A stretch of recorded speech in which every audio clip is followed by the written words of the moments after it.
বিসমিল্লাহির রহমানির রহিম। আমরা আমরা যখন আমার ভাই আপনারা যখন কোনো মাইয়ত নিয়ে মসজিদে আসেন, হয়তো সেই মাইয়ত গ্রামের বা অন্য শহরে যাবে আর কি। এখন হয়তো ঢাকায় বরানী মসজিদে জানাজা পড়াইতেছেন আপনারা। তো এখানে জানাজা পড়ার আরম্ভই বলে দেয় ইমাম সাহেব, আপনারা যারা মাইয়তের সাথে ওনার গন্তব্যে যাবেন, শেষ গন্তব্যে, তারা এই নামাজে সামিল হবেন না। এই নামাজ যদি সামিল হন তাহলে আপনারা সেখানে যে আর নামাজ পড়তে পারবেন না। এটা একদম সম্পূর্ণ ভুল কথা। হ্যাঁ, তা জানাজা নামাজ তো জানাজা নামাজ, ফরজ নামাজ একাধিক ভাগ পড়া যায় প্রয়োজনে, এবং প্রয়োজনে একই লোক 3-4 জায়গাতে ইমামতিও করতে পারে প্রয়োজনে, কোনো কথা নেই একই নামাজের। এ ব্যাপারে হচ্ছে সহিহ হাদিস আমার কাছে আছে, মানে বুখারী তিরমিজি মিলতে আছে আর কি। আমি সেখান থেকে গ্রহণ করছি। আমি তো হাদিসের রেফারেন্স তো না আমার নাই, আমি ওইখান থেকে গ্রহণ করছি আর কি। এক লোক তার যে বাড়ি সেখানে নামাজ পড়ছে আসর নামাজ, তো সেখানে হয়তো আসর নামাজ লোকতে হয়েছে, আসর নামাজ পড়ে উনি মদিনায় আসছেন। তো এখানে এসে আল্লাহ রসুলের সঙ্গে দেখা করতে আসছেন আর কি। দেখে যে আসর নামাজ হইতেছে, তো উনি দাঁড়াইছিলেন তখন বাইরে। তো শেষে নামাজ শেষ হয়ে গেছে পরে তো দেখা যায়, তখন তো আর তো লক্ষ লক্ষ মানুষ থাকতো না।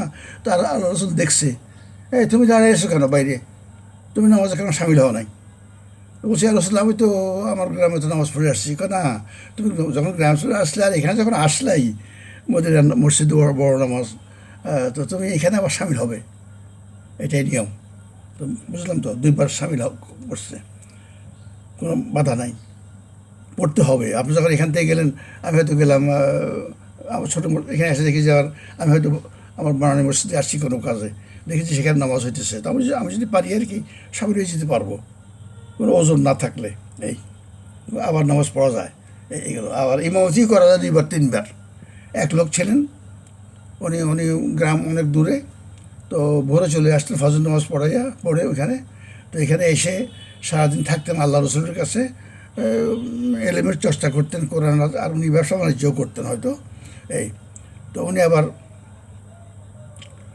পরে রাত্রে নিজের গ্রামে যেয়ে 2 কি 3 জায়গাতে উনি ইমামতি করতেন, এশার ইমামতি 2-3 জায়গাতে করতেন। তো সেখানে অনেক সময় অনেক দেরি হয়ে যেত। তো সেই গ্রামের লোকগুলি 2 কি 3 গ্রাম, তো সেখান থেকে আল্লাহর কাছে রসুলের কাছে এসে কমপ্লেন করছে, এই লোক এত দেরিতে যায়, এশার নামাজ আমরা বসে থাকতে হবে আমার জন্য। তখনকার দিনে তো মানে ইমামের যোগ্যতাওয়ালা লোক তো খুব কম ছিল।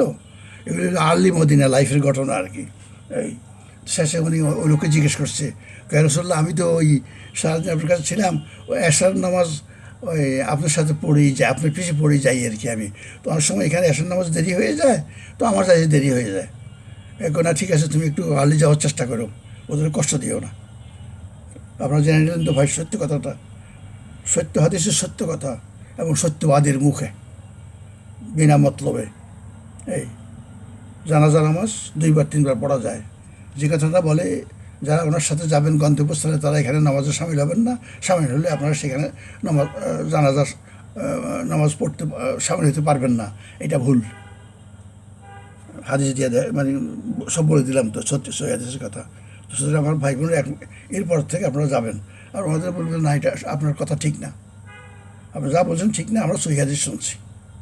এই আল্লাহ আমাদেরকে আল্লাহর কোরআন ন্যায়ভাবে জানা দরকার। আর আল্লাহ রসুলের অতি অল্প সংখ্যক সহি হাদিস আছে, সেটাও যে আমরা সঠিকভাবে জানি এবং মেনে চলি। এই হাদিসগুলি কোরআনের সঙ্গে সংশ্লিষ্ট। যেমন কোরআন বলছে হজ করলে হজের কোনো ফায়দা কথা বলে নাই, আর এখানে বলা হয় আল্লাহ রসুল বলছেন যে হজ করলো as if he was born yesterday, সমস্ত গুনাহ মাফ হয়ে যাবে। এই জাতীয় হাদিস আর কি বানায়, এগুলো সব বানোয়াট হাদিস। আর আমি যেটা বলি ওটা সত্য হাদিস। আল্লাহ আমাদেরকে সত্য হাদিস এবং বানোয়াট হাদিস পার্থক্য করার সামর্থ্য দেখ।